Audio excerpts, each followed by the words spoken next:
बिस्मिल्लाहिर्रहमानिर्रहीम। अस्सलाम वालेकुम नाजरीन, मैं हूं मोहम्मद बिलाल। आप देख रहे हैं बिलाल कांजू ऑफिशियल यूट्यूब चैनल। नाजरीन, आज के इस वीलॉग में हम बात करेंगे कि गंदम की फसल में नाइट्रोजनी खाद का इस्तेमाल कब तक मुकम्मल कर लेना चाहिए।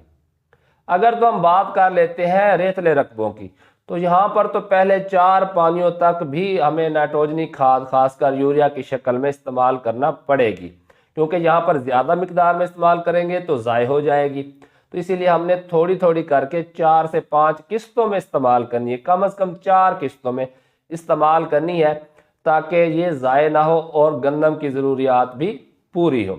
बाकी रही बात हमारी भारी मैरा किस्म की ज़मीन है, तो यहाँ पर आप कोशिश करें 70% नाइट्रोजन आप पहले पानी पर इस्तेमाल कर लें, और जो बाकी 30% है वो आपने जो 70-80 दिन के ऊपर जाके पानी लगाना है, यानी जहाँ भी आपने दूसरा पानी लगाना है।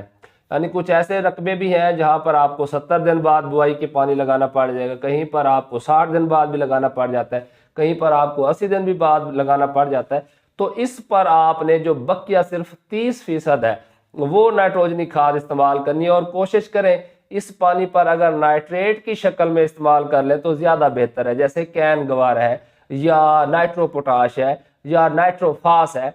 तो इस सूरत में अगर इस्तेमाल कर ले तो ज़्यादा बेहतर है। अदरवाइज यूरिया का अगर आपने इस्तेमाल करना है तो 30% से ज़्यादा ना हो, यानी अगर आपने 2 बोरी यूरिया इस्तेमाल करनी है तो उसमें से 1.5 बोरी आप पहले पानी पर इस्तेमाल कर चुके हो और इस दूसरे पानी पर सिर्फ आधी बोरी का इस्तेमाल करें। ऐसे भी रकबे हैं जहां पर मैक्सिमम 3 पानी लगते हैं, तो वहां पर तो आप ज्यादातर नाइट्रोजनी खाद पहले पानी पर ही खत्म कर दें, क्योंकि उसमें दूसरा पानी काफी दिनों बाद 90 दिन बाद भी जाके लगता है। तो अगर बाद में जरूरत भी हो तो आप नाइट्रोफास का इस्तेमाल करें या पोटाशियम नाइट्रेट का इस्तेमाल करें। अब आप कहेंगे कि हमने पहला पानी लगाया तो क्या 1.5 से 2 बोरी यूरिया अभी डाल दें। अमूमन ये ऐसे रकबे होते हैं यहाँ पर 2 बोरी यूरिया की नौबत ही नहीं होती, जरखेज रकबे होते हैं। तो यहाँ पे एक तरीका तो ये है कि आपने मसलन 1 बोरी पहले छट्टा की और पानी लगा दिया, उसके बाद जब आपकी ज़मीन आई गप की हालत में तो उस वक्त जो आधी बोरी बची हुई थी उसका फिर आपने उस गप के अंदर छट्टा कर दिया, या आपने आधी बोरी पहले छट्टा की और पानी लगा दिया।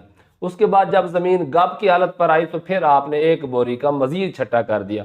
तो उस वक्त जो पहले 50 दिन है इसके अंदर जितने वो टिलर्स बनेंगे वो आपके ज़्यादा प्रोडक्टिव टिलर्स होंगे, और बाद में ऐसी ज़मीनों को गोब की हालत पर अगर आपको ज़रूरत हो तो 12.5 किलोग्राम नाइट्रोपोटाश या सिर्फ 1 बोरी नाइट्रोफास या 1 बोरी कैन गवारा फी एकड़ आप फ्लड कर सकते हैं।